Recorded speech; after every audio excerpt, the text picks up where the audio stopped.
Hello, and today we're playing the newest update of Devil's Gambit.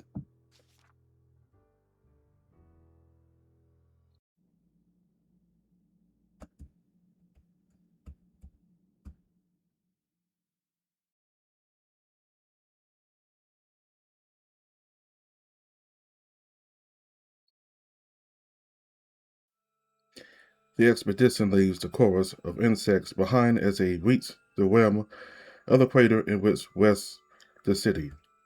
Nearing the edge, the tall grass gives way to a pale material. Somewhere between bark and stone, the smell of thousands of flowers is replaced by a much fainter, sweeter scent, and all noise disappears, leaving the caravan wrapped in a cold silence. The paved, zigzagging trail, once used by the ancient wolves of Anai to safely enter and exit the crater, descends in a gentle downward slope until reaching a large cobblestone road.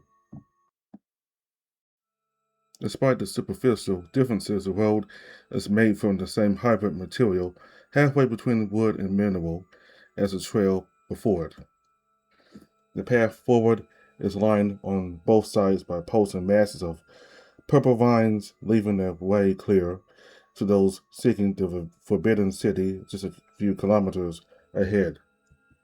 If not for the vines, it would seem as though ancient Brunei was simply slumbering, frozen in the moment the wolves sealed it away. However, the illustration doesn't last long. As soon as the expedition makes it into the city proper, they are surrounded by a constant pulsing, its sound so grave it shakes their very core.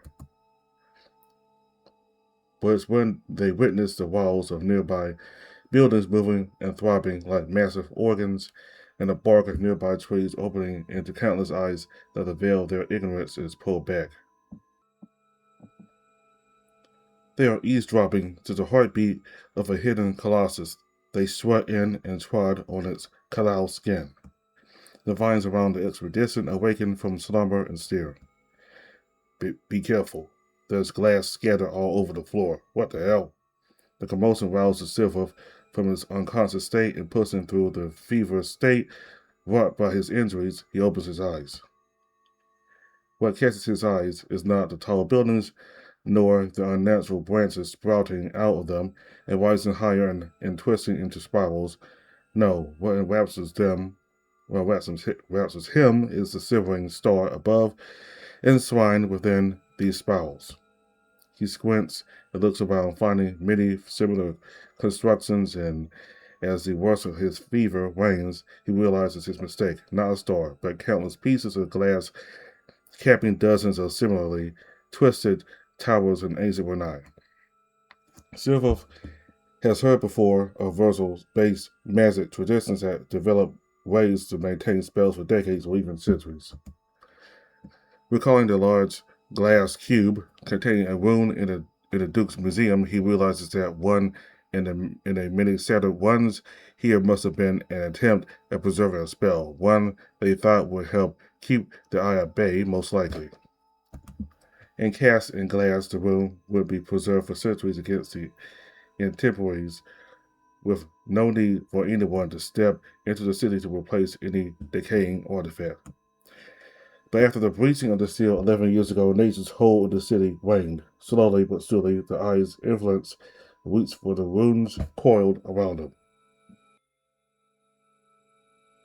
And with incredible force wrapped around, pressed and crushed them into pieces. The result is plain to see all around them. And here is the expedition now, in the sight of a dark god's awakening, without the lullaby that once put it to sleep, nor the protection of the glass-encased rooms. The dragon hadn't even intended to come this close unless it proved absolutely necessary. He must do something or they will all die here, assuming there isn't a fate worse than death awaiting them. By then, even the most optimistic and delusional soldiers realize they are not safe. Especially not with the Inquisitor, who was supposed to be their protector, lying injured on the back of one of the beasts, fastened with rope and restrained with handcuffs. Some fear the Duke, some simply are complacent and don't like to give much thought to their boss's orders, much less their consequences. But even they are awakening to the reality of their situation. Your Grace, surely we've seen enough. Shall we turn back? What are you saying? Are you so short-sighted? It's all so fascinating. Wherever I look, there's a new treasure trove of mysteries to unravel. My God, I cannot even pick with one to start with. Perhaps I was too humble in my expectations for this expedition. There could be much more here to discover than the fifth later, even if that still ends up being my crowning achievement. The Duke's eyes danced frantically, wanting to look at the giant branches, the fleshy walls, the dark and the bark, the strange seed within the canopy of the largest tree above them, and then back again from the start. Down a nearby street, he spies a cluster of haze leaf, but closer inspection reveals there is a story to it. Beneath the growth is the skeleton of a malformed creature. Three skulls, one of which looks incomplete, four arms, and a rib cage that looks like two parsley fused together and converging at the base of the spine. There's more, but it's hard to see under the vines and leaves. Manuel tentatively steps closer, held back only by fear that inhaling the plant's pollen might overcome his higher faculties and drive him into a frenzy. But just as he's devising a way to retrieve the skeleton, yet another new thing steals his attention. He raises his hand and he gasps as he notices a pink dust flowing between his fingers. There's no breeze to carry. If there's no breeze to carry it, it moves defying any reason, slithering past the expedition and deeper into the city towards the largest tree of the valley. There must be more of that wonderful essence the good daughter distilled for us in that tree, but I'd like to take my time studying this place first. Of course, a larger research team should be put together to properly unravel all this city's secrets. The guards standing behind the Duke visit on their feet and glance at each other. He is talking to himself. Well, I can't resist. So preliminary assessments and sample taking won't hurt. Let's see. Where to start? While the Duke tries to make up his mind, Silver grunts as he moves his head to look around. You can see his eyes now. With the guards here. His gaze stops on the nearest soldier to him, just a few steps ahead of the beast he's been held onto. He sees the keys to his handcuffs hanging from his belt alongside a small bag. Earlier, they confiscated his coin and put it in that bag. He needs to free himself and get it back as soon as possible. But not even he can hope to break free from these cuffs. And even if he could, he can't fend off the guards with his injuries. But would that even be necessary? The lion is shaking in his boots, and the Duke is distracted trying to convince the other guards to take a sample from one of the waiting walls.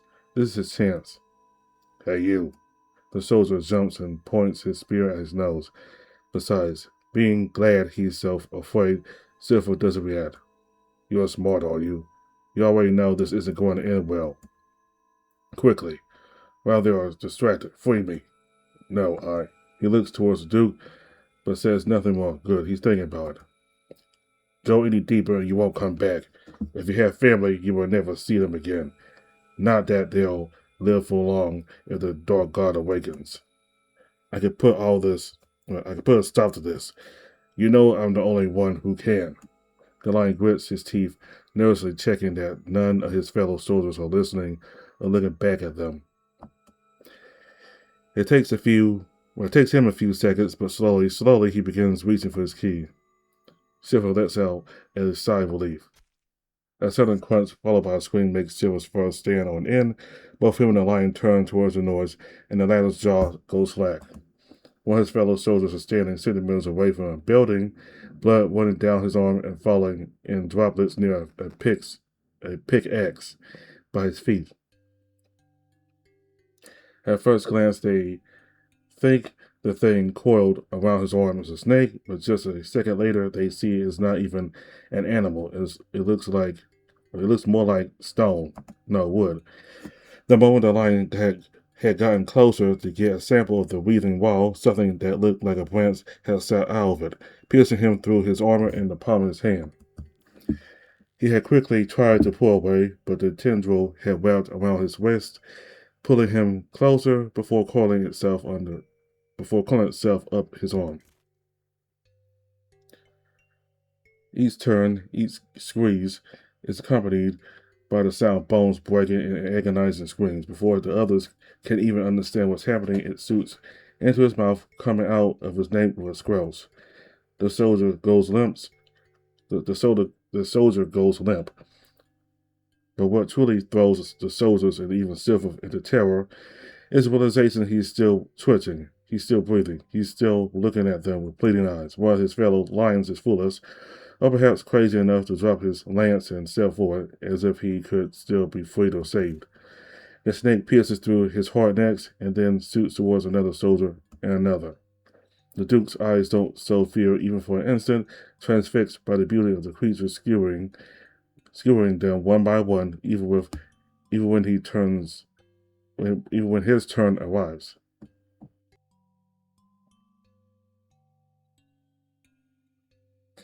How does it sense us? How does it move and carry the weight of so many men?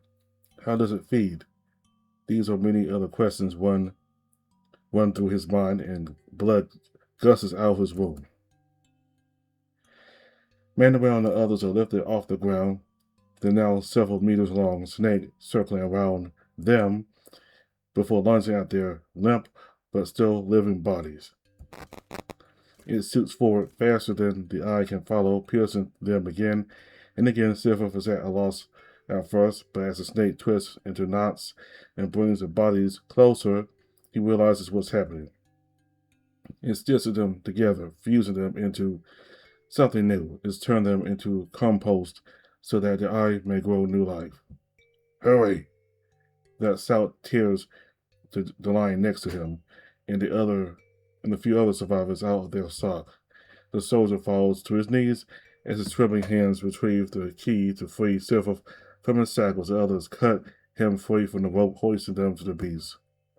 However, as he slides off its back, he almost falls to the ground. Manuel had treated his wounds, but they are still too severe for him to stand. The lion drops the key as he reaches for his coin. Silver swipes it off his hand just in time to incinerate another snake that had sneaked up behind him.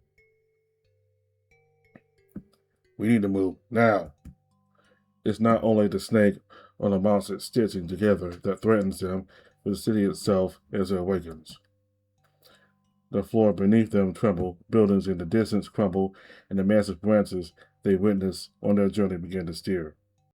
But even though he must focus on protecting his reluctant allies, as his life depends on it, one question arises in his mind amidst all the fear and chaos. Why? Why are their surroundings coming to life like this?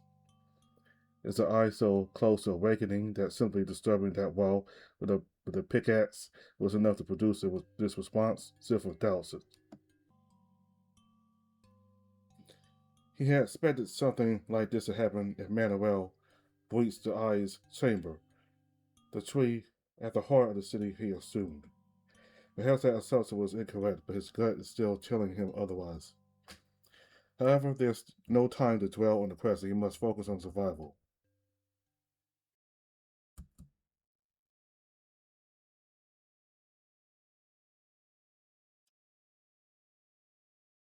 I breathe in sharply, clutching my bed seat tight as I sit up, my shoulders slump down when I find myself in my room in Orwell's nest. My heart is hammering against my chest. Why am I so agitated? A bad dream? I bite my lips and focus, but I'm drawing a blank. If I was dreaming, I don't remember any of it. In any case, the rich aroma of Orwell's stew begins to seeping into my room, and my belly grumbles. As I get out of bed and start getting dressed, I notice I don't feel rested at all. My legs ache and my eyelids feel so heavy. Maybe I slept in a bad position, or yes, the expedition just ended and the hospital's bursting with patients. I'm tired from standing up so much. There's so much work to do, so many people to treat. I hope I'm not running late. I should hurry. After double checking my belt bag, I leave the room.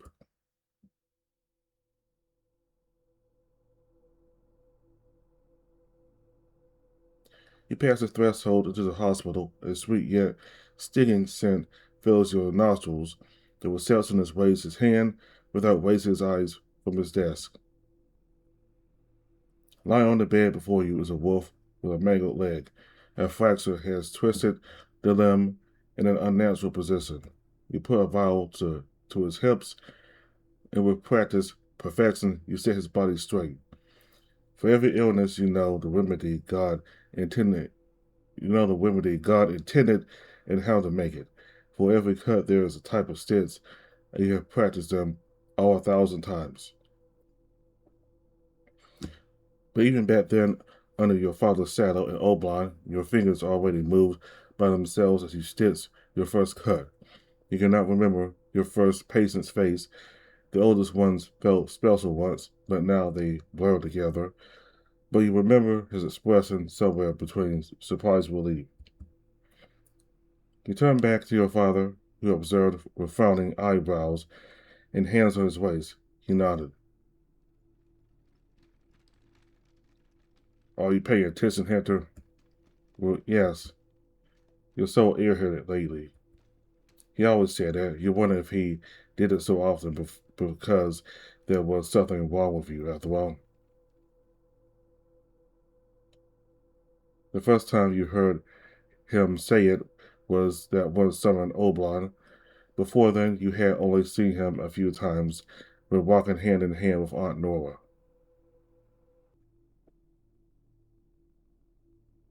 She would point at him and say with a smile, "There he is, that's your father."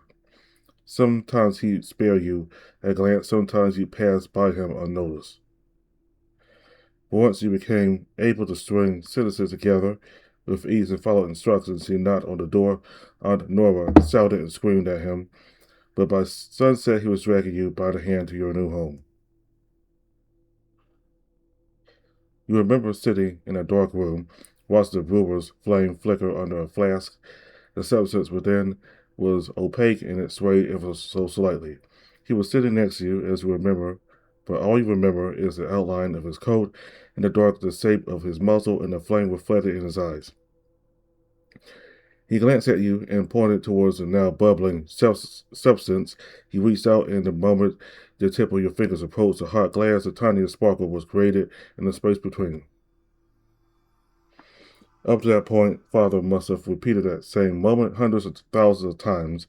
He had only watched him do it only a few dozen, so your elixirs weren't as good as his yet.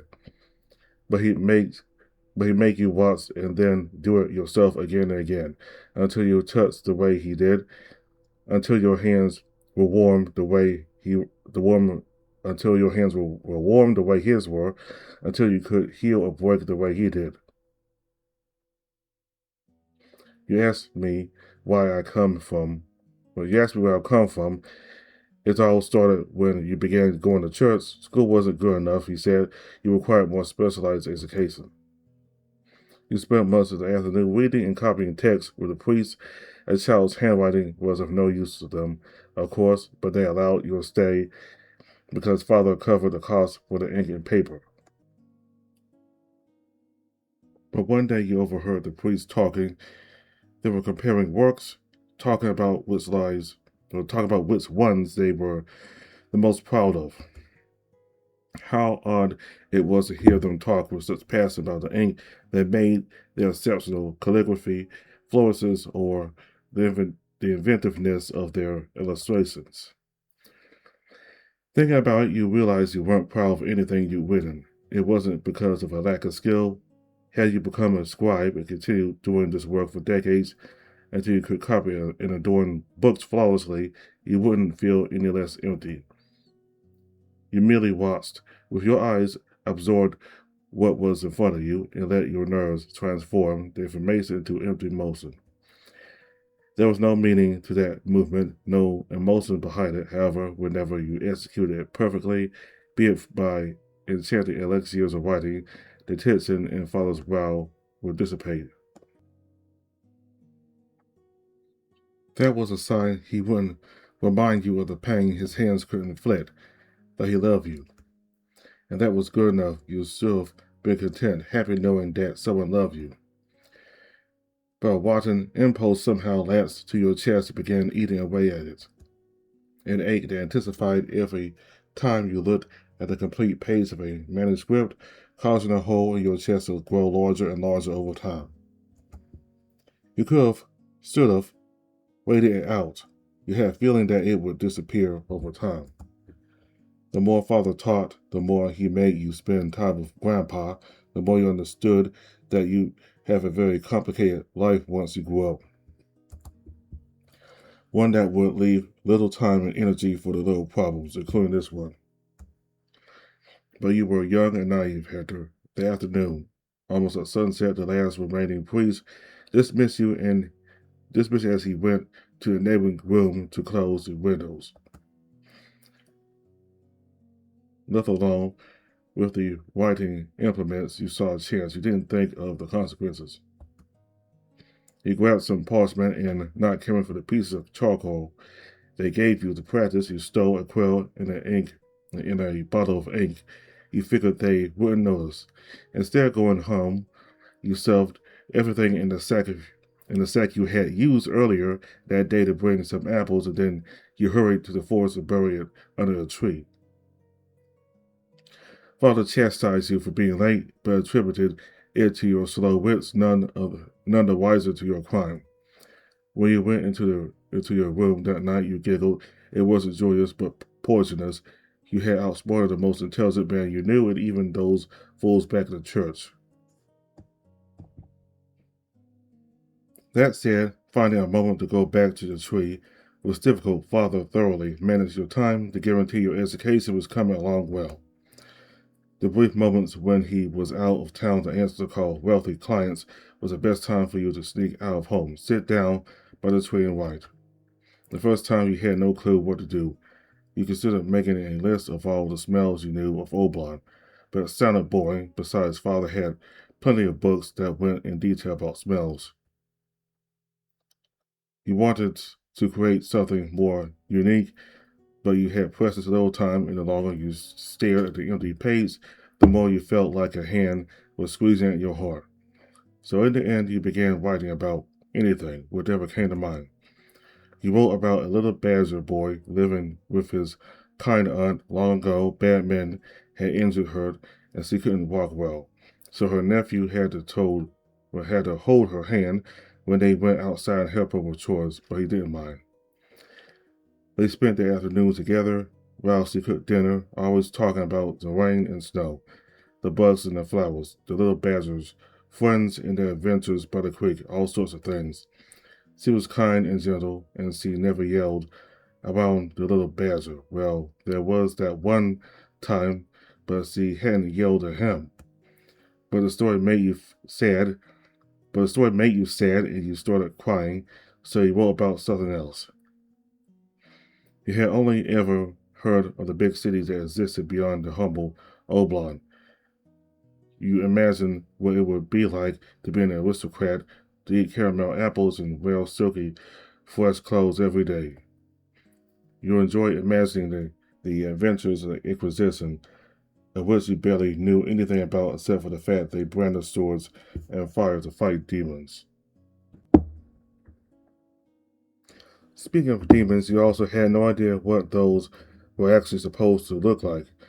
When you asked the priest, they just gave vague answers such as that they came in many strange forms.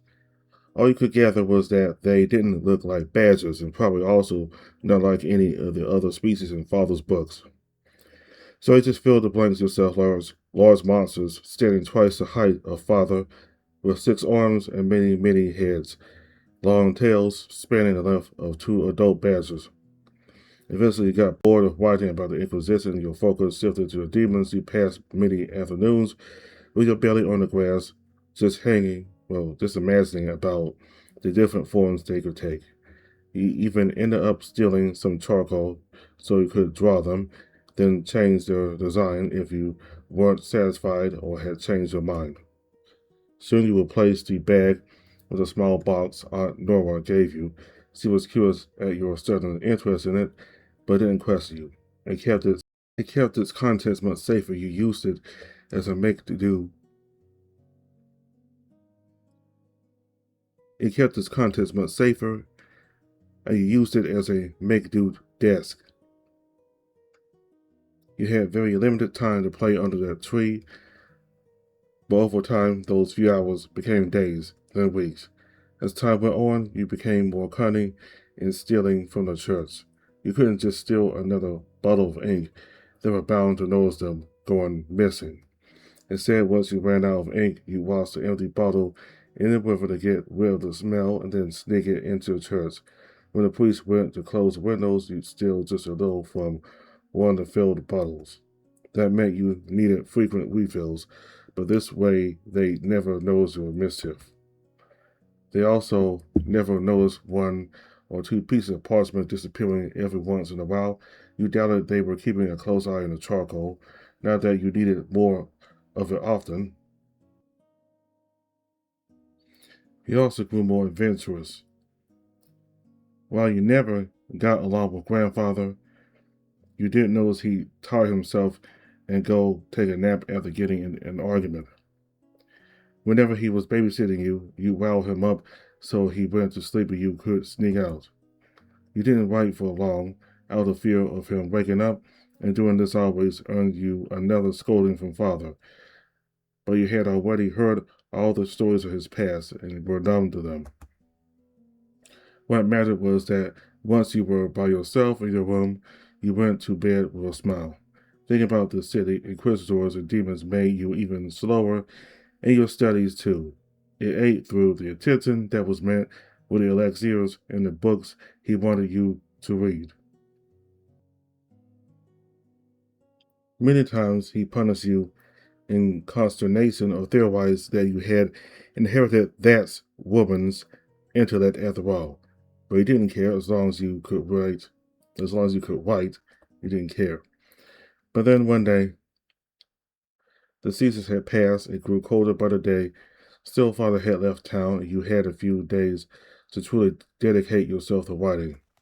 Although your eyes had been glued to the paper, your gaze jolted up upon you, hearing something that wasn't supposed to be there. The stomping of boots, your nose caught a familiar smell.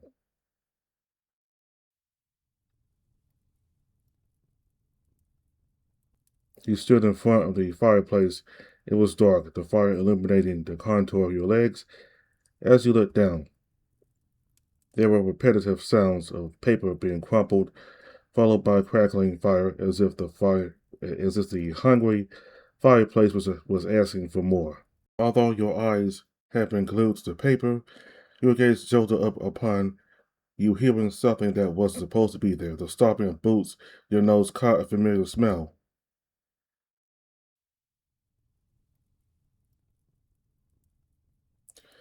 You stood in front of the fireplace. It was dark, the fire illuminating the contour of your legs. As you looked down, there were repetitive sounds of paper being crumpled, followed by crackling fire, as if the hungry fireplace was asking for more. You couldn't smell the sticking, addictive scent of burning wood, only iron. One day you'll understand, Hector. Nothing in this world is free. Every step we take is a sacrifice. He overturned Aunt Nora's wooden box and let all its contents slip into the fire, even the quill, the ink bottle, and the charcoal.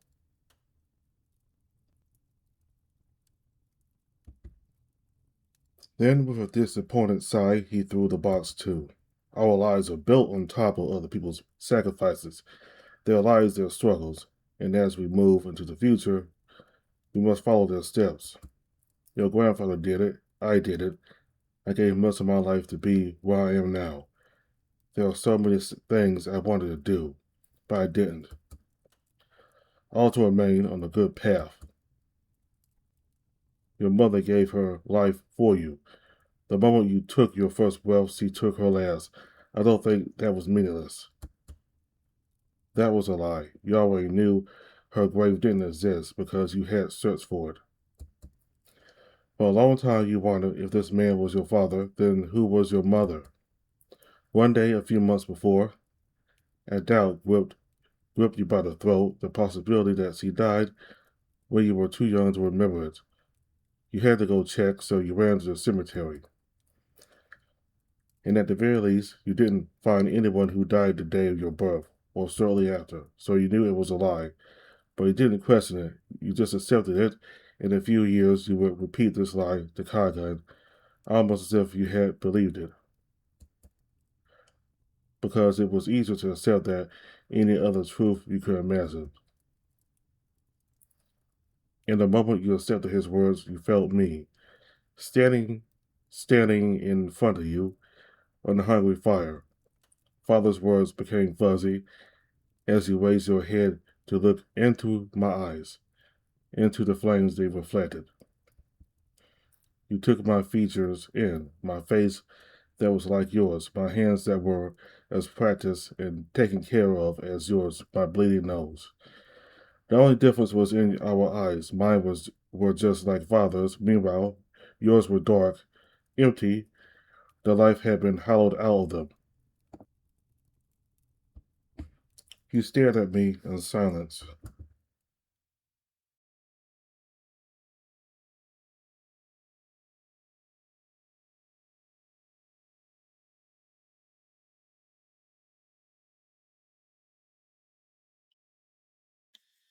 My legs burned, my jaw aches from tension, and my lungs feel about ready to give up.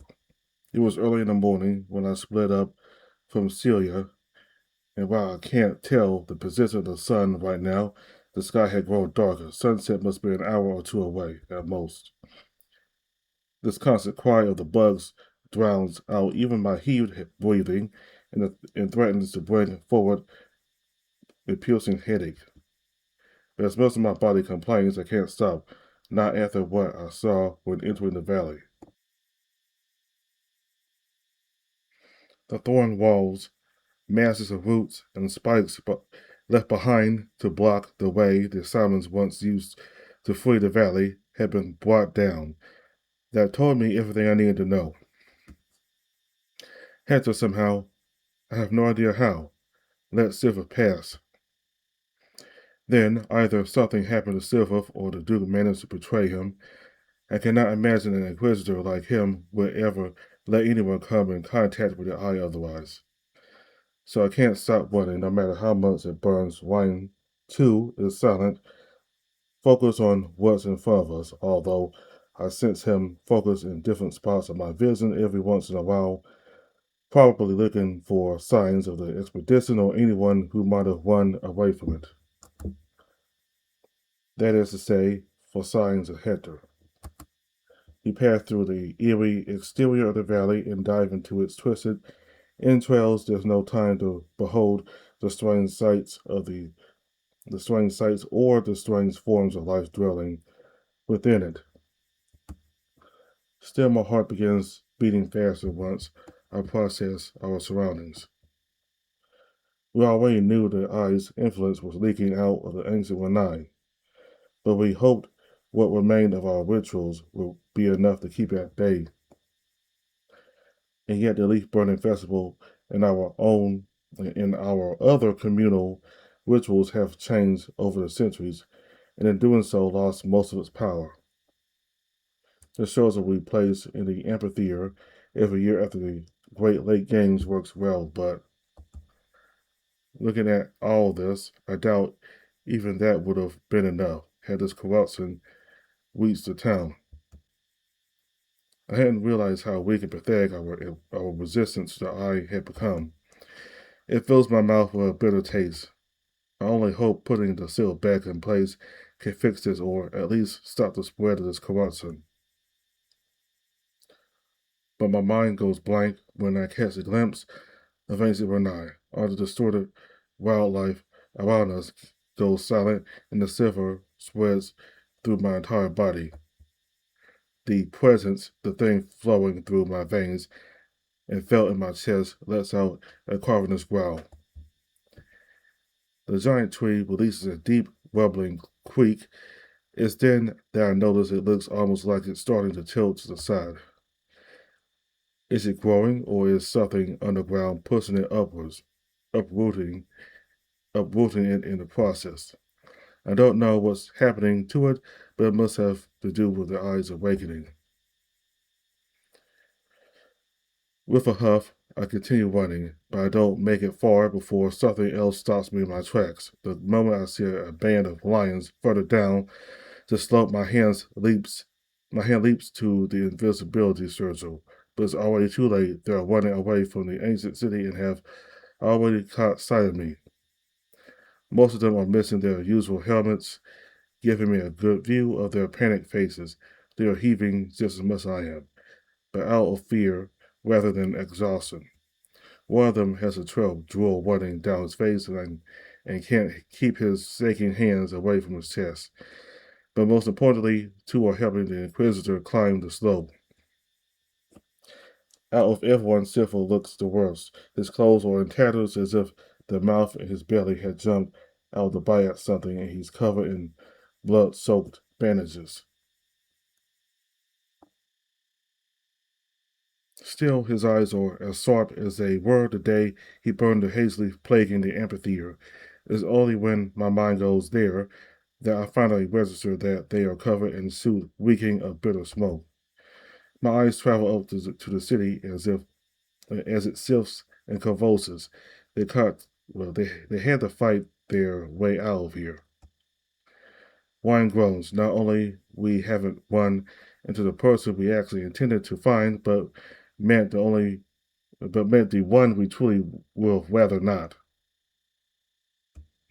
Watch out. He has that coin in his hands. I'm tempted to just run for it. I'm so close to the city, I'd rather not risk getting incinerated right now. But I can't run in there blindly. I need to know what's happening. They were there. They can tell me what to expect. Perhaps it's just because I took out. Perhaps it's just because I took our fear back. As of late, making choices has been torturous. Every decision feels like choosing between the news or the stake. One in contrast sounds so clear and collected. I suppose it's a good sign he hasn't attacked yet. I don't respond in any way, not wanting to repeat the mistake I made with Celia as I approached him. Silver blinks slowly, and pointed claw taps the coin. I'm Kagan. I'm with one of the priests. What happened? Where's the Duke? Where's... As if brought out of a terror-induced trance at the mention of the priest, the lions all start speaking over each other. They mention living be they mention living buildings, massive tendrils, snake-like branches that pierced their prey over and over. All I understand is that they barely escaped with their lives. They lost many men in their initial attack, and many more trying to get out of the city. Silence! Silence now! Sybil's voice comes out as a deep, booming growl. The lions turn to him, knees bent and shoulders slouching as if they were no more than small, scared beasts. Ryan lets out a snarl next to my ear, apparently taking the animalistic sound as a challenge and responding in kind. Silver stands up, his posture wide and proud despite the wounds currently shaping around his strength.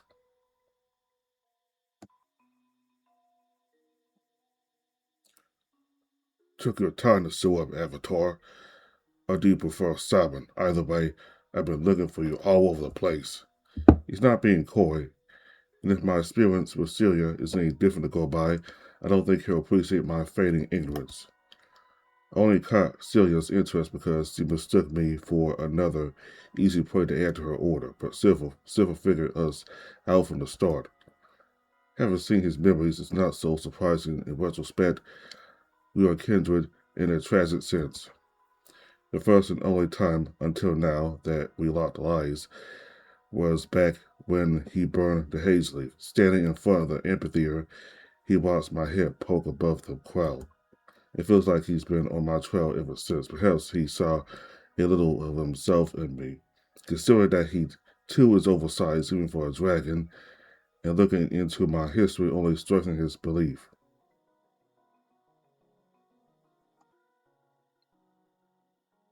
But if feigning ignorance shall be of no use, then in what may be the last day of my life, I will still allow myself one thing: pride, for no reason other than it being deserved. Call me by what I am, Inquisitor. I am Summon of Wanai, Avatar. Is not a word taught by my parent and teacher. Tell me now, is what they are saying true? Yes, the city has very much come to life. If captured the Duke and most of his men, we thought them dead, but then it began stitching them together into something. An abomination. His voice shakes as the weight of the eyes as the eyes and capacities fall on him. They are still alive in there.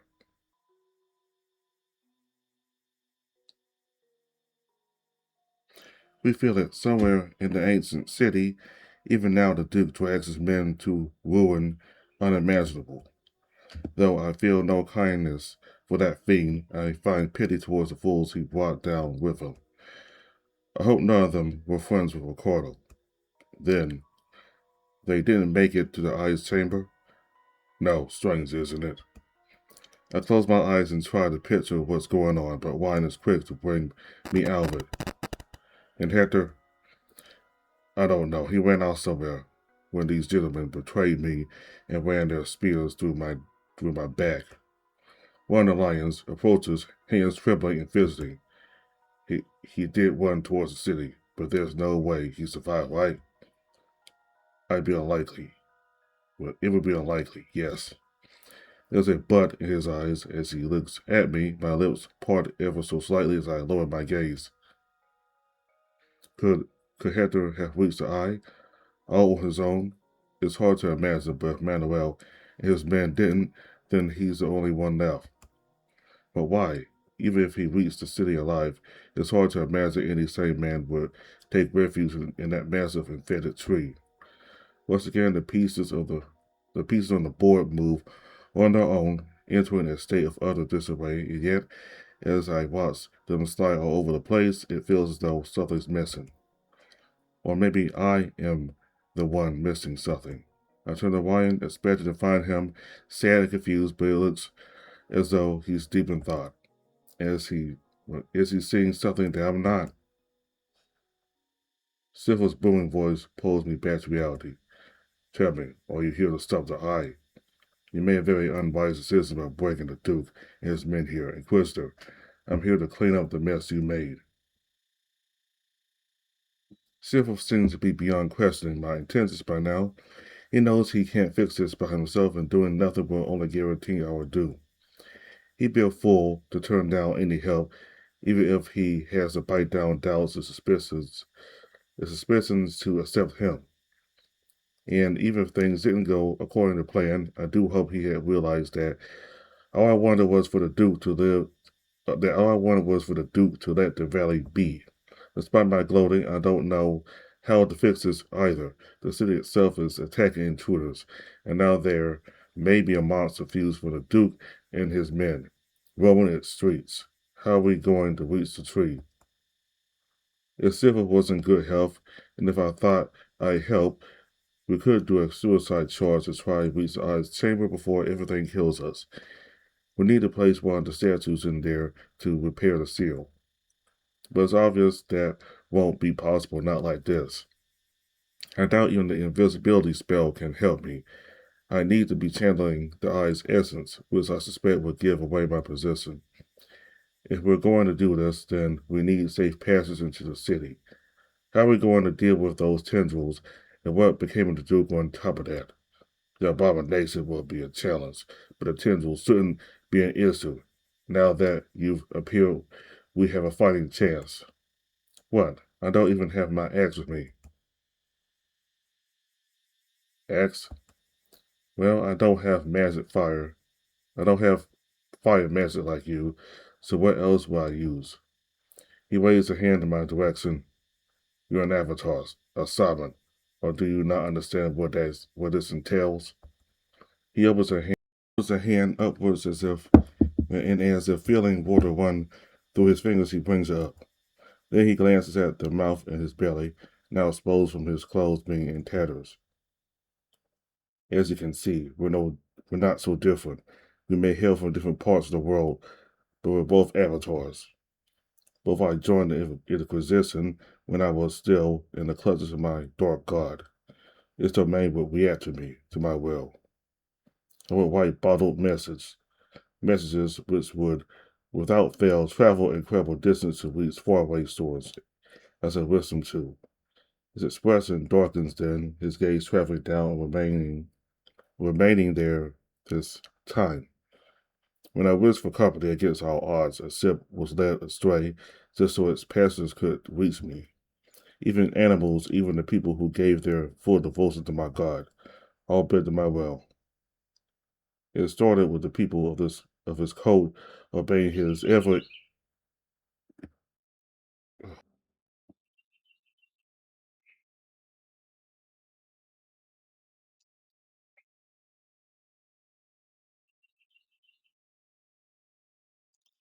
It started with the people of his cult obeying his every whim as part of their attempt at grooming him into being a perfect avatar. But as he grew up, that certainly became something more. The world itself twisted to make Silver's wishes come true. So he's saying we should have the same power. A god isn't an individual, it's something much grander and harder to grasp. Even if it seems intangible and invisible, its presence is felt everywhere within its domain. And once you notice it, you will start seeing it everywhere. That which one that which once escaped you becomes evident in the intangible real. Perhaps that is what happened to Silver. He was conditioned to accept his dark god's presence, its power, until he began unwielding it before he could understand it. Having seen his story with my own eyes, I know he did indeed gain some strange power over that island and everything the emerald waters touched. But as for us, I never been able to do such a thing. Silver lowers his hand to rest the side of his chin on his knuckles. Just take a chance at the city. Just take a glance at the city. I know your ancestors bent this land to their will. The way they weaved stone and bark into one is just a gentler application of the mutations you can see all over the valley. They took things that already existed and mixed them into something new. They control the elements, which means that the same should be possible for you too. Well, there is one thing. It's small and inconsequential. I never thought anything of it, but come to think of it, people say the Renai's fours are dangerous, that it's always looking for the chance to claw at you or make you trip on something that wasn't there before. I never experienced that. I thought nature simply favored me, that it chose to let me roam free because I'm its priest. But maybe the forest was reflecting my desire to keep people as far away from the valley as possible. I was thinking of the valley, exactly. I was thinking of the valley, actually, I think I think we were being pretty smart controlling the hasty patches with our Earth helper, but every once in a while there'd be this moving pit in a perfect spot to make the expedition go the way we wanted, or boulders in convenient places to roll them or drop them on their carriages. Now I wonder if those really were coincidences. I wonder if we even needed that Earth helper after all. I think I might be able to do what you're asking.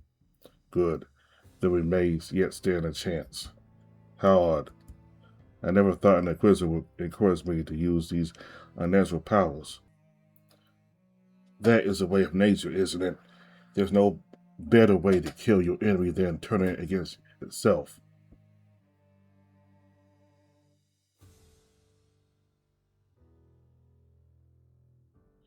I scratched my chin and looked back at the surviving guards, though they have taken a few steps back. I catch their ears swiveled towards us. They were listening the whole time, these lions. By God, is it foolish of me to hope that if we succeed and there is a tomorrow that these men will testify in defense of Renai? Silver seems none the wiser to their eavesdropping. He pats the grass right in front of them. After a moment, I realize he wants me to sit. I do step a bit closer, but I remain standing. Silver shrugs. Now, assuming you can get the city to not kill us, that still leaves the problem of the monster. Let's come up with a plan.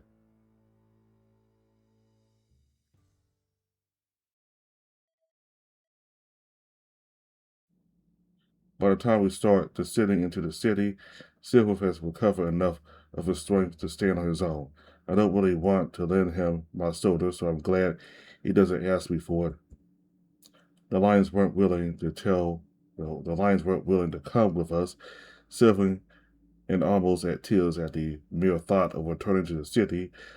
But even if they did, they would have been a burden.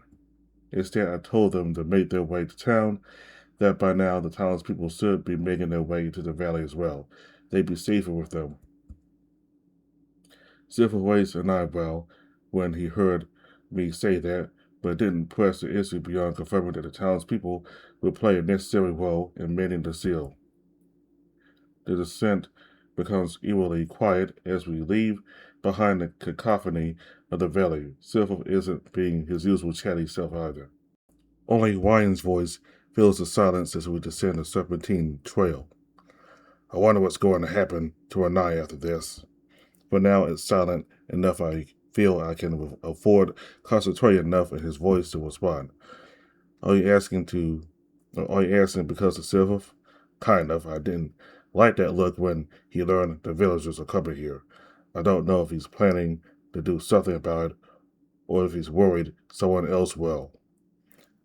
Celia had a similar look. But that's not all. I mean, if everyone learns about what is here, about the eye, do you think there's a chance it'll be like an ancient Renai again, knowing about Simons? Do you think they could accept me, us? My chest feels tighter upon hearing the loneliness in Ryan's voice. I guess it doesn't matter if they do or not, but I think they would. It doesn't mean much coming from me, and I know it. Between the two of us, I always end up taking the side of the townspeople. But hearing this still makes me smile, but that still feels all too bitter, knowing it's too late. There, there will be a place for you after this is over, I'm sure of it. Now you're just trying to make me feel better. I can't deny it. I wonder if Hector would be sad or happy if I lived in this version of Renai, where there's a place for me. Why do you ask? I keep thinking about why he helped Silver, and the only reason I can think of is his hometown. I feel as though he chose Oban over us, and it feels bad. I'm wondering if he'd also feel bad if we chose Renai over him. I see. Silver was right there, but we decided against asking him how he dragged Hector into this. Neither of us wanted to have such a delicate conversation with him. We'd rather ask Hector himself. I don't understand him. His dad was a piece of shit who cared more about the town than his own son. Oban must be full of bad memories for Hector, and it's not like he has to go back. But still, something anchors him to it, and I don't know what it is. He did mention that seeing Oban decline was like seeing his father die all over again. Guilt can be a powerful emotion, and yet he so easily begged me to strip him of everything he is. Right, the night he accepted a deal. Back then, Ryan didn't let it sow too much, but he was surprised when Hector asked him to take his soul. Once he retreated into the night and returned to our sack, once the excitement died down, I remember him sulking out of the corner of my eye. Sitting looking away from me, his ears low against his head. I understand, I understood he was worried about Hector, but I was more concerned about reaching a compromise so he wouldn't reveal more of the truth to him. After all, Ryan revealing himself had already been a huge deviation from the plan. I just wanted him to promise not to reveal too much to agree on what to answer in case Hector asked about demons or the Eye Valley. I was trying to push Hector away. We even roped Aaron into showing him some half truths, a glimpse of the answers, so that he'd be satisfied, so that he wouldn't go digging for more of his own. A foolish effort. However, thinking about this now, only one thing makes sense to me. Maybe Oberon isn't that important to Hector. Nonsense. We were just talking about how he chose it over us. That would mean we're less that would mean we're worth less than dirt to him, and I refuse to believe that. That's not what I meant. I scratched my head, unsure of how to word a half-formed thought in my head. Despite his protest, Ryan crossed his arms and looks away, as he often does when deep in thought. Does he think I'm onto something after all? Just like before, he's not telling what's in his mind, nor trying to give me glimpses. But before I can dwell it in, Silver's voice brings me out of our conversation. We're here. We stopped once we are close enough to see the first few buildings. It takes me a moment to notice the white snakes camouflaged against the walls. They are lying low, waiting for more prey to walk into their reach. Silver clears his throat. Well, go ahead. Give it a try. Brush a chat under my breath, and I feel as if the eye's essence manifested inside my veins. The snakes twitch and they slither around the calcified walls until their sharp ends point in my direction so they can sense the spell. But why?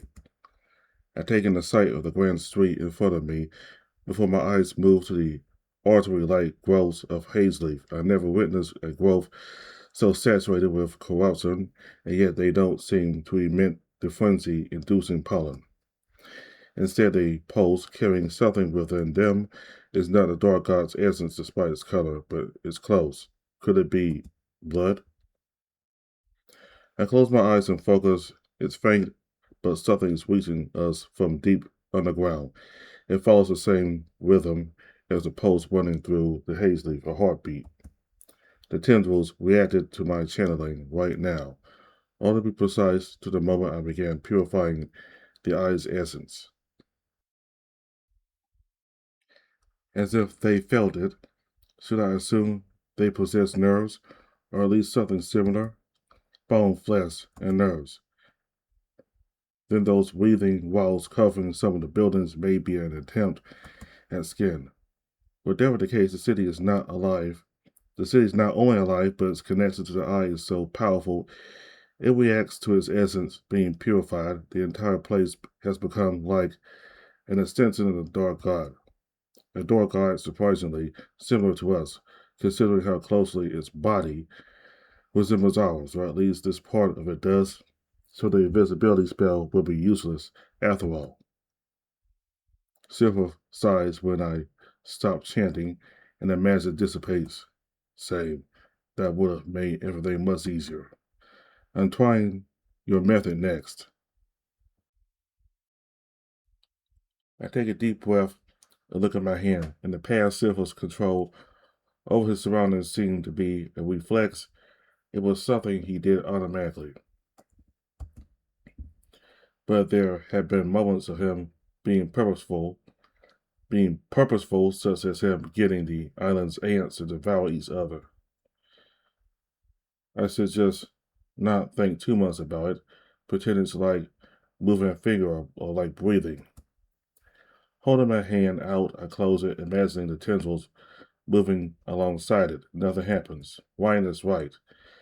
We probably were influencing the valley already, so I just need to do it intentionally. Everything here has the eye's essence running through it. It's a single massive organism held together by something invisible. But I've seen that invisible membrane already. I've touched it. Remember, gods are everywhere. It's just a matter of seeing them. It's probably it's probably not actually a membrane. In this case, I perceived it as a membrane because I was looking within myself, but also me and Ryan share a much smaller body compared to this living city. Something else binds it together. But look around at those haze leaf tendrils, for instance. We already know what the force separating, yet binding the city together, should look like. I close my eyes to find myself in the landscape of my mind.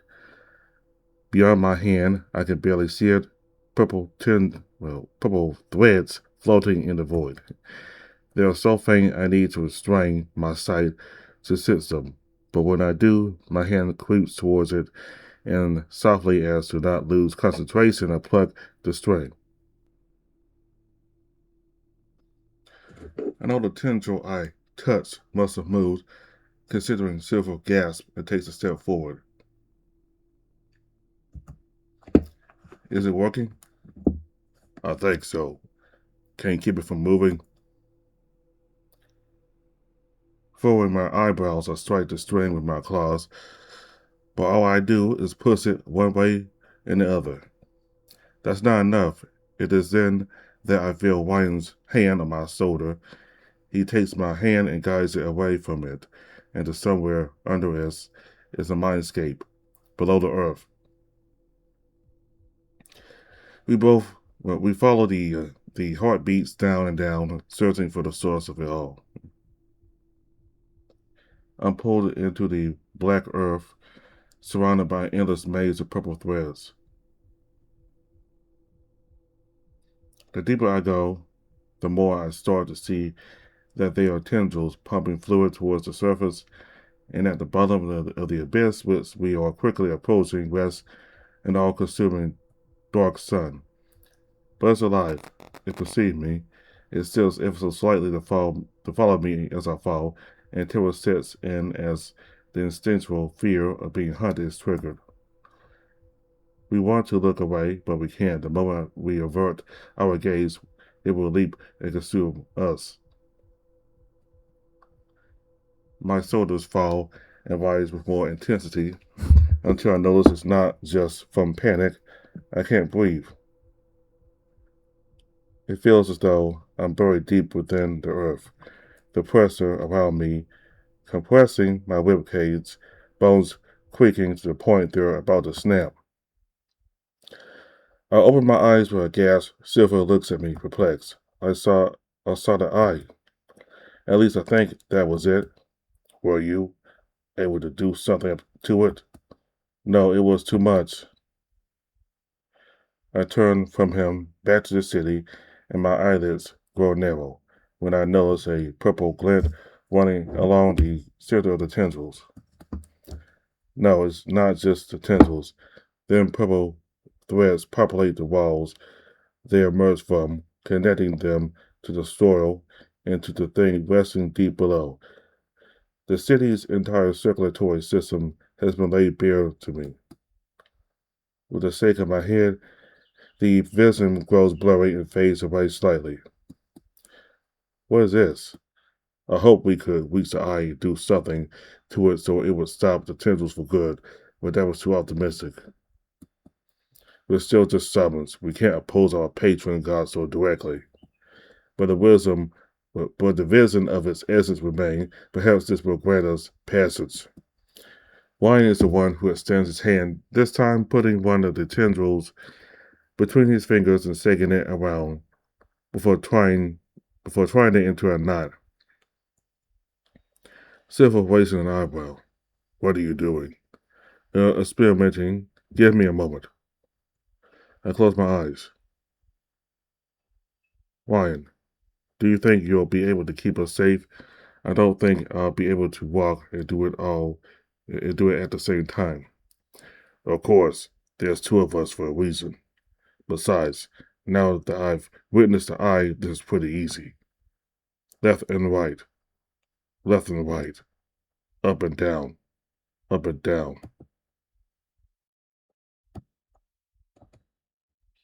It's impressive how quickly he's acclimating to this. I can't stop the tendrils completely, but as long as you stay near me, it should be safe. I can work with that, but you think you'll be able to protect me while I'm out of sight? I bring a hand to my chin to pretend to be deep in thought as I glance at Ryan. He nods. Yes, that's better than I expected. I'll be near you, but out of sight.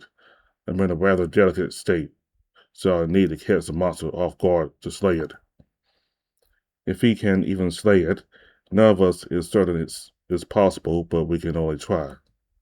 Considering the city created a monster by binding Manuel together with his men who he ruled with influence and fear.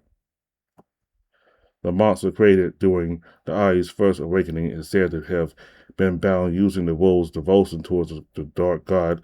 This one most likely carries all of Manuel's madness and then some more. I'm not sure what to expect, but if I know one thing for sure, it'll do everything in its power to prevent us from sealing away the eye. Very well, let's begin.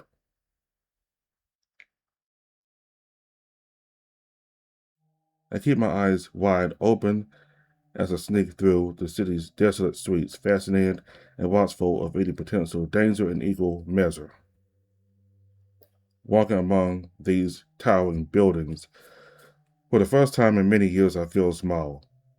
They sort of resemble the ones in the ruins just outside the valley, but bigger, adorned with petrified roots and what I assume are flowers that turn into haze leaf.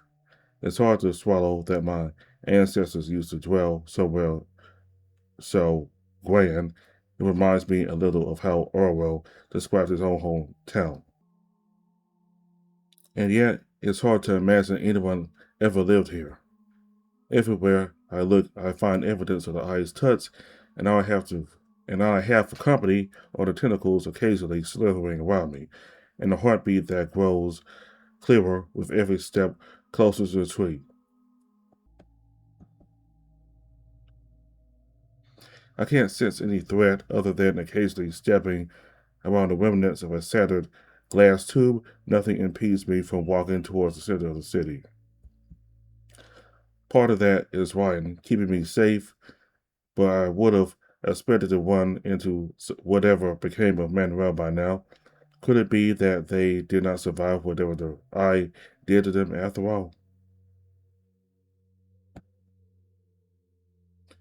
That hope doesn't last long, as I reach a blood-stained section of the street with spears, helmets, tattered fabric, and scattered armor strewn all over the place.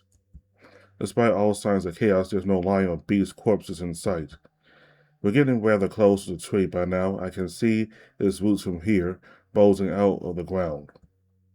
I'm crossing the next intersection when Ryan yells, "Behind you!"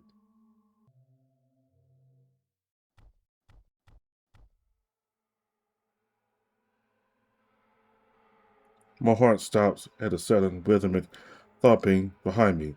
I turn around and I'm greeted with a starry void glancing at me from the empty socket of a massive lion's skull. How? It had been so fast despite it standing more than twice my height and the length of its spindly body spanning much more than that. It would have reminded me of a snake jumping at its prey, and not for the countless arms spanning its body. My gaze is frozen in the peeled skull until I notice movement on the other side of its face. Something is growing out of where the other eye socket should be squirming. A chaotic noise rose out of it. At first, it sounds like a deep like a deep yet raspy gargle, but soon I began picking out words. A wolf, the peacekeeper, the one with the blue pauldrons. What is he doing here? How did he get here? Many more faces grow from the right side of the monster's head. Countless mouths, noses, and eyes squirm as if fighting for space, spewing overlapping streams of questions, and the voices of the lions melded into this monstrosity.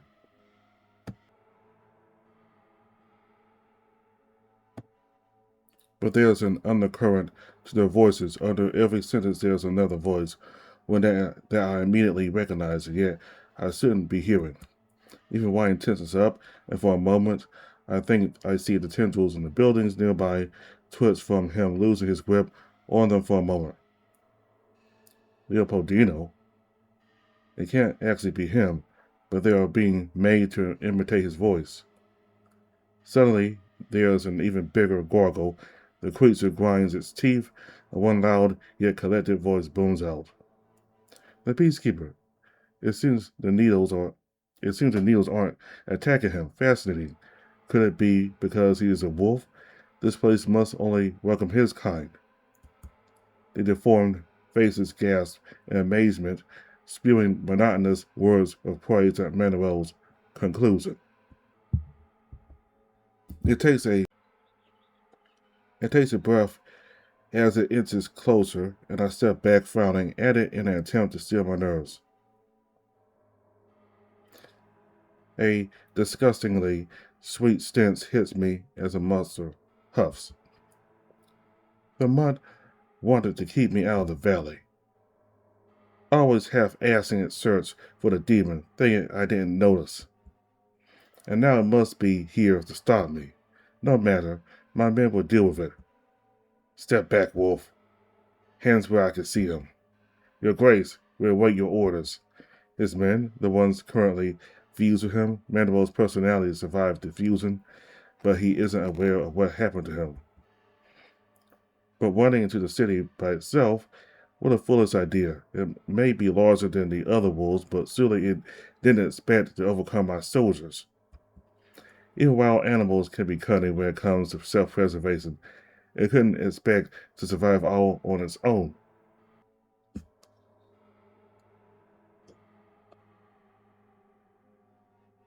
Which means there's a wet sound as the monster's countless eyes look around us, then all converge in Silver's direction.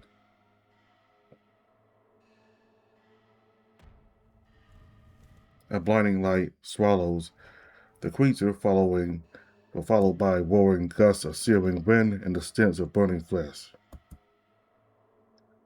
The monster releases something between a roar and a whine as it protects its face with its arms.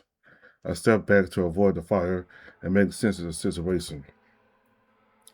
Silver had snuck behind the creature and gotten in position to incinerate its head with a single decisive strike, but he was a second too late, and he's now struggling to burn through the monster's arms and tail.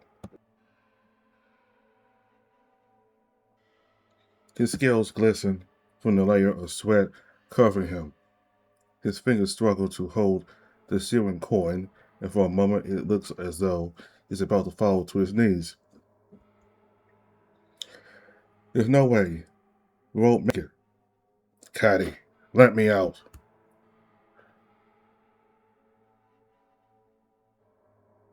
Ryan takes my hand, and I feel a pit in my stomach as I fall under.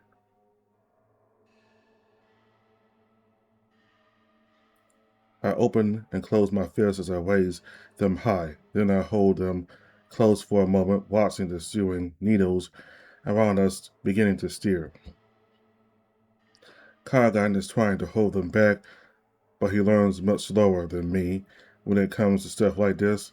Still, this is perfect. I want them to move right now.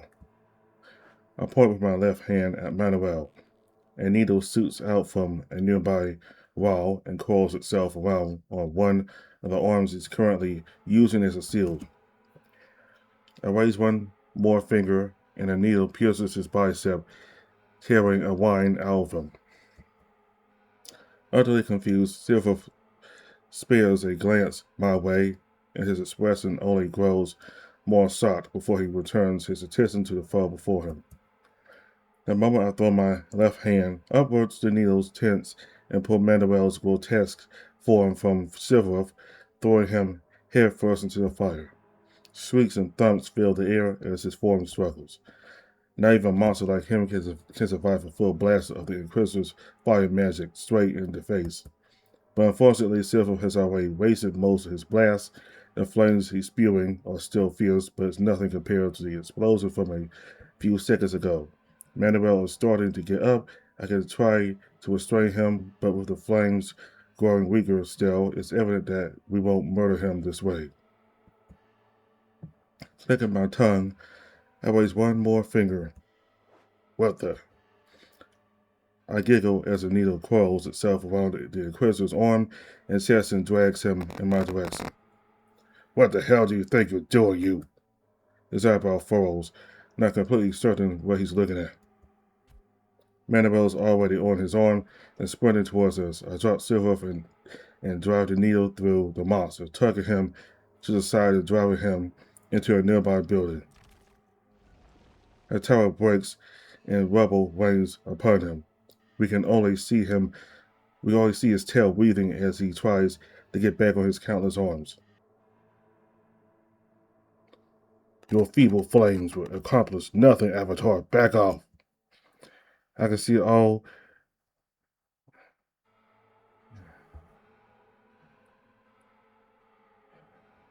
the questions forming in his eyes, but he wisely decides against distracting me and crawls behind our back. Wine, what are you doing? If we can't burn him, then I'll just seal him to death. The moment Manuel rears his head, I drive my arm forward, and more needles fall upon him. I finally strike with my right hand and piercing him again, and then I spread my arms to pull him in opposite directions.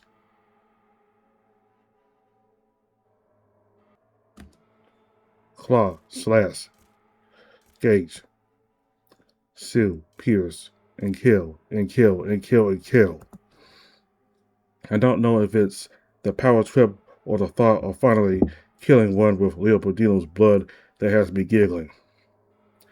Back when I felt fear, no matter how much I wanted to do it, the idea of murder made me apprehensive. I had so many chances too. Any of those nights we broke into the manor to torment him, snapping his neck wouldn't be so easy.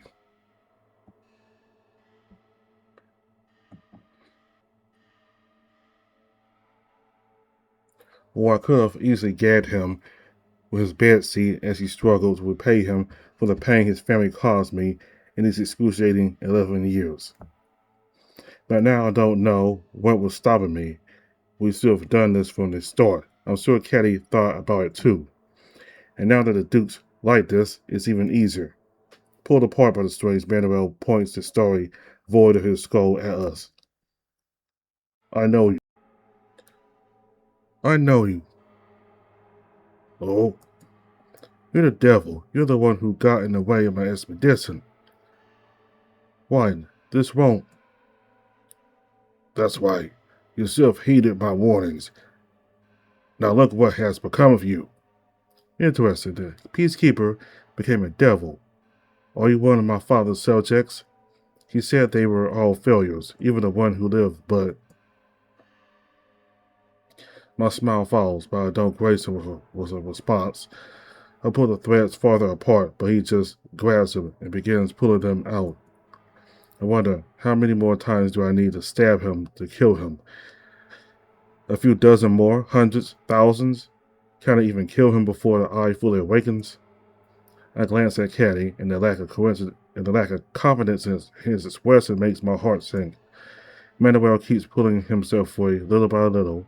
His monstrous strength overpowers the needles with the same ease one pushes and then branches aside. But maybe the fool couldn't comprehend what he discovered. where he told me of the substance he found deep in the valley or the subject's memories mingling. I knew he touched upon something special. The experiment proved there was something invisible that connected all the subjects, something they shared moments before their death. I knew from that moment that he stumbled upon uncharted territory, but he was too obsessed with his little former toys to see it. Pathetic to think he was such a short-sighted man, to think I am the offshoot of such a small-minded animal. There's something different about him now. There's a curiosity in his voice that makes my stomach turn. If he still had his eye, I know he'd have the same look as the doctors that examined us. Wine, let me. Do you have a plan? He nods and I offer him my hand.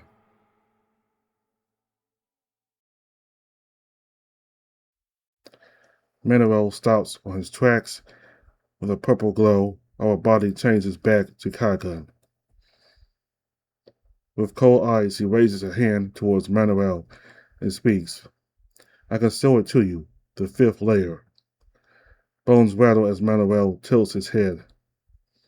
You're right. We are one of your father's subjects. I found the fifth layer because of his experiment, and I can reveal it to you. It thinks it could comprehend the layers. The watchdog thinks it can read, let alone finish Karina's work. But Kadi stands its ground. It separates and connects the mind. Thoughts, feelings, memories, knowledge, all that and much more has its flow permitted or prohibited by it. It is where the illnesses of the mind, which no elixir or surgery can treat, begin. Manuel's face loses its smile, and our voices, but he, in our voices, but his die down. It stares at me, and for once in my life, I feel that this rotten man looks us in the eye. A bold claim for a mutt. Why would you offer this now, after opposing me?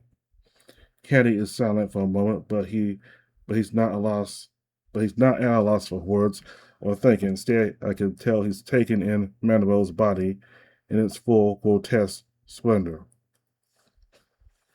The exposed skull, the faces gaping, with faces gaping like fists on one side of his face, the countless arms in his long body, which looks incomplete rather than resembling a snake. Caddy smiles faintly as twisted truths start rolling off his tongue. I've changed my mind. A man of your stature deserves to witness it. You deserve to understand everything. I don't understand what we would gain by doing this, but I trust Caddy enough to remain silent as he raises his hands towards Manuel. I see, you are correct, yes. Now let us see if you can substantiate your claims. There's a strange there's a strange my emotions. There's a strange my of emotions in those last words, indignation at this so-called mutt for suggesting he has what the Duke's been coveting all this time. But also he's curious, just enough to go along with this. Our eyes close, and after a moment we plunge into the warm recesses of our mind. In the dream we see each other, Silver is nowhere to be seen, he sees no connection to the eye after all. We see the tangle of vines originating from the eye, and we see Manuel's body. It looks different here. Rather than a monster, it looks more like a cocoon, countless threads from purple membranes binding him and his shoulders together. I clench my teeth at the sight of their sleeping faces. They look so peaceful, whispering stray thoughts from their dreams. Father, I thought you were gone. Take me back home to the farm. Take me back home to the old farm, please. To those blessed summers. Raimunda, it's like you haven't aged a day. Look at me. I've become fat, ugly, and disgraced since you still you still you would give an old man like me another chance. Conkan stops and gazes at their faces as much to find Manuel is trying to capture them in our memory. No more nobles and their whims. No more guard duty. Owen, I want to stay in Renai and marry at last. I'm sorry that I couldn't be there when our son grew up, but do you think he would forgive me? Elwin is a Renayan name, a Wolfer's name. We don't have much time, Caddy. Caddy floats forward, looking over the cocoon, and when he finds Manuel's body poking out of it, he approaches it. He places a fingertip in front of his working eyelid and nuzzles it open. What? Can you see? He can, and the sight has him screaming. Manuel tries to pull himself free, only to find himself firmly stuck as the flesh in his arms and back is fused with the membranes connecting him to his soldiers. Get me out of here. What happened to me? Why? What do you mean? This is it, Manuel. This thread is the fifth layer. I promise you that I'd show you. Don't you remember? It's me, Kagan, the peacekeeper, the mutt, the subject your father experimented on. I discovered reason myself. I suppose that makes me the one who finished Karina's work. I know the fifth layer looks underwhelming. Like this, it's just some string right now. But you have no idea what miracles you can do with it. Why I was even able to change my body into that of a demon. No, no, no, it can't be. This cannot be. How did I even get here? I suppose you don't remember, but the eyes sewed you together, or sewed you together. If you want to undo it, all you need to do is cut the thread. Kagan points towards the bright purple membrane. His next words were ice cold. It looks wrong. It's supposed to surround you, rather than bind you. It must be because of what the eye did. I hear your skill with a scalpel is unparalleled. Indeed, indeed it is. As if I'll let these parasites cling to my body. There's a strange fleshy sound as as a Manuel, Manuel breaks out his good arm. I can fix this. There's nothing that can't be set right again.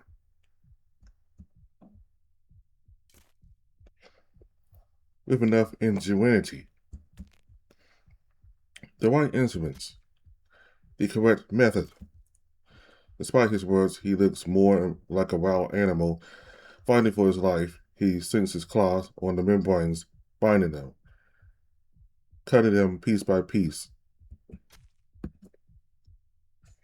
His face twists in horror upon noticing the beast buried inside the pile of corpses, but it only makes him more frantic.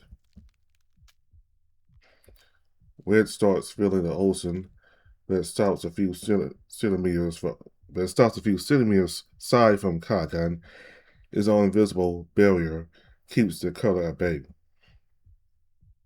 There's nothing to do but watch as it keeps filling Manuel's side of the world, until it covers everything but his most violent swipes and flailing, until a solid wall of red is all that remains. We open our eyes.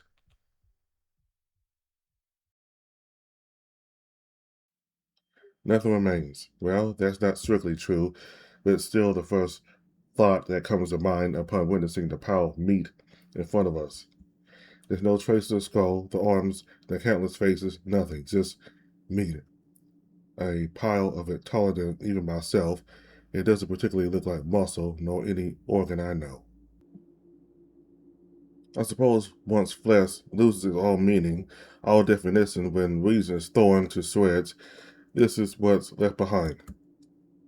All that seems noteworthy is the purple of the essence eye, and of the eye's essence seeping between the red chunks. Silver stands behind us, horrified and panicked. What did you do? I had a chat with Manuel. I showed him what he was looking for, but he didn't seem too pleased with it. But that does nothing to calm Silver's nerves. I reckon that no power his dark god provided him was as messy as what he just witnessed. And with that, a dark thought crosses my mind. I want you to commit this to memory. Inquisitor, the fifth layer, is a membrane that gives shape to one's mind, and it can. Oh, to hell with that. It's not like anyone will be able to make sense of it. If there is still a war tomorrow, people will be fine waiting a few more thousand years for this. Is the path clear, Inquisitor? Yes, Summon. There's still the matter of bringing the statue here. I couldn't wait for Irnan and the others to arrive and clear the way for them, but rather proceed into the ice chamber now. The tree creaks, shaking the city and making us stumble. Something is happening in the chamber. It would be unwise to wait the hours it might take Irnan to get here before dealing with it. Not to mention, I have the feeling that's where I'll find Hector. My ears perk up at a heavy thud behind me. Silver on his knees. Now that I take a good look at him, I notice his wounds have reopened. The finger in his hand look raw, like the heat of his spell ate through his scales. Can you walk? He lets out a labored breath and shakes his head. We can't leave him here, but dragging him back to the valley sounds like an equally dangerous idea. Caddy, watching the Duke in the dream gave me an idea. He points in the direction of two tendrils emerging from a distant building. From the odd way they are facing upwards, Ryan must be instructed them to move. They turn to face each other and then get closer until they are touching, then their tips phase into each other. It's odd, they aren't even piercing into each other, almost as if they were incorporeal. Then they stop, and there's an odd noise as they twitch before relaxing and falling into the shape of a downward arc. Did you fuse them? This way we get rid of the pointy, sharp part, and they can't move anymore. Ingenious, huh? Did you notice none of them come out of the floor or the smooth buildings? They seem to be an organ that grows out of those weird fleshy ones.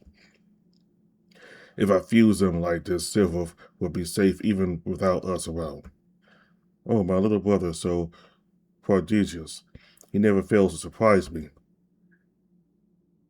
Can you do that to all the tendrils between the tree and the entrance? Huh? Why? Well, we don't know for how long we'll be in the ice chamber. I'm afraid if they arrive before we get out, they'll get massacred. Shit, good point. What would I do without you, Caddy? Silver, I figured a way to deal with the tendrils, so I'll do that now. Get some rest. Do you mean we figured? I shrug at him and start walking back the way we came. By the time we make it back to the pile of meat, he has regained enough strength to follow us as we slowly make our way to the tree. A purple ring of water crossed by three sturdy bridges spread evenly across its circumference separates the tree from the rest of the city. As I feared, the roots have begun bulging out of the earth, and an intricate pale door into its insides now rests several meters above the ground. It looks climbable, though. Here's where we part ways. I must stop whatever's happening in the ice chamber. Just as I move to begin climbing the roots, Silver walks in front of me to stop me. Wait, you know what's waiting in there, don't you? I have an idea. It's a badger. At least that's the only thing I can think of.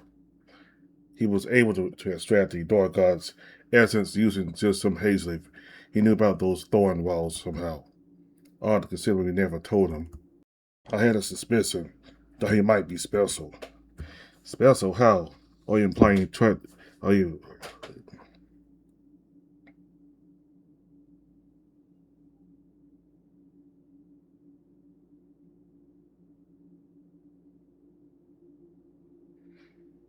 special how? Are you implying Hector is tied to the eye somehow?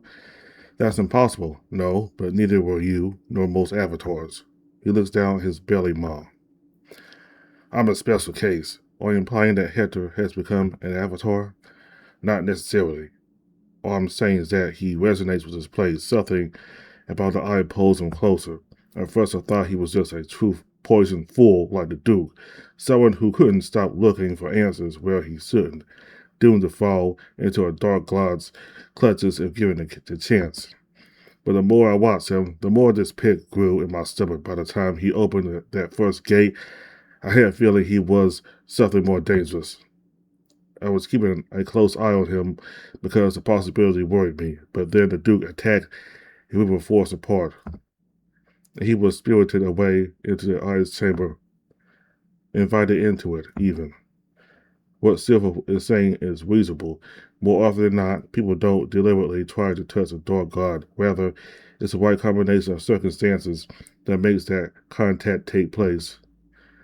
But think of it that way, the more I feel I don't know Hector, I can't see what it is that supposedly gives him such affinity towards the eye. It doesn't seem like Silver has any concrete idea either, but it bothers me that I failed to even consider this. I promised to protect Hector, not realizing how big of a danger he was to himself and all of us. Ryan just crossed his arms rather impatiently, waiting for this conversation to end.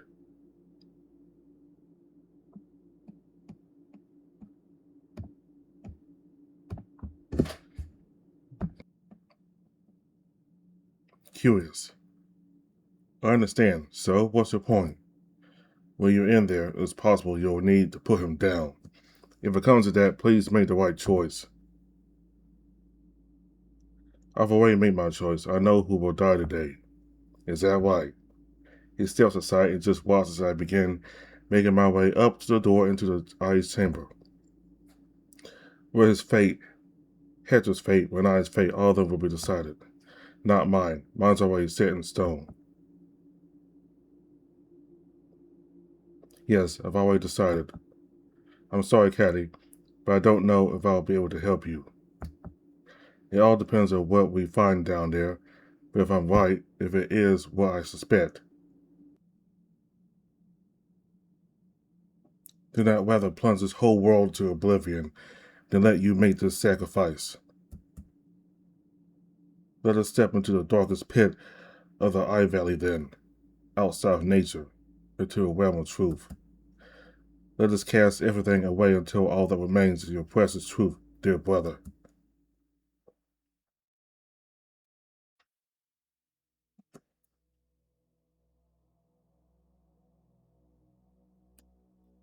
Alright, so that's the latest update. So somebody's gonna die.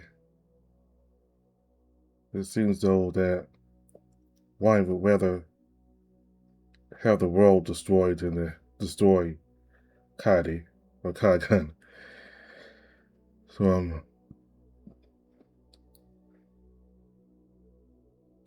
I was hoping we'd see Hector, at least before this update is over, but I gotta wait for another update to see Hector unite with Kagan and Ryan.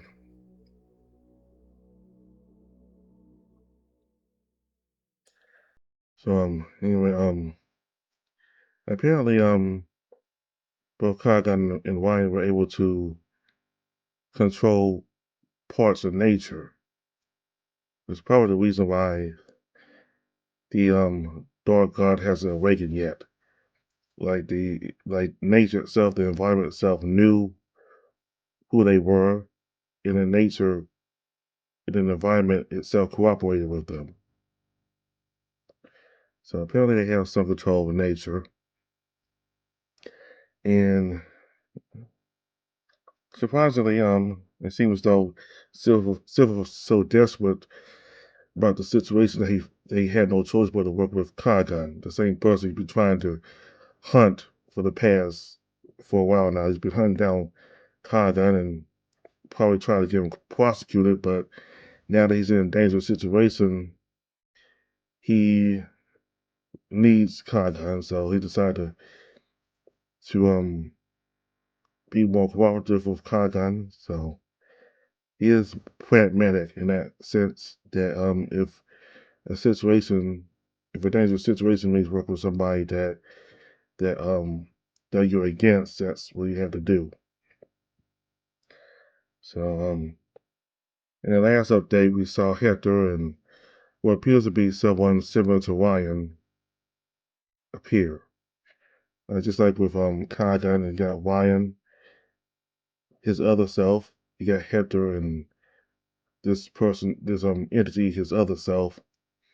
And I think we'll see that other entity in like all four of them in the next update. So so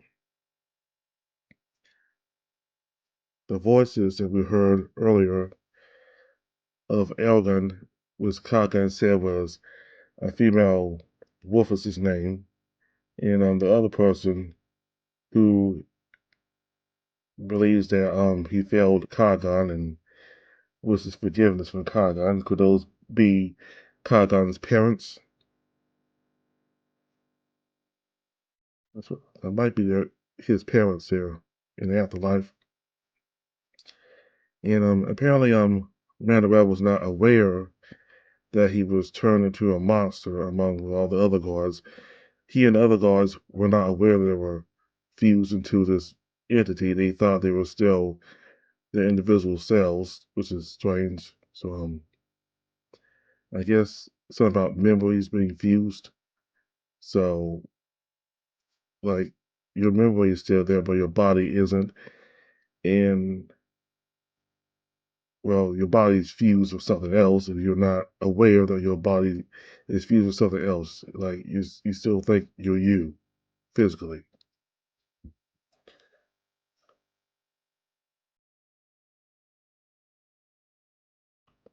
So we got to see a little recap, a little um of Hector's life and him in the church and stealing some stuff in the church so he can draw and read and write. So and how tough his father was, and we got to see his aunt. So we have to get to see them this time. It's nice.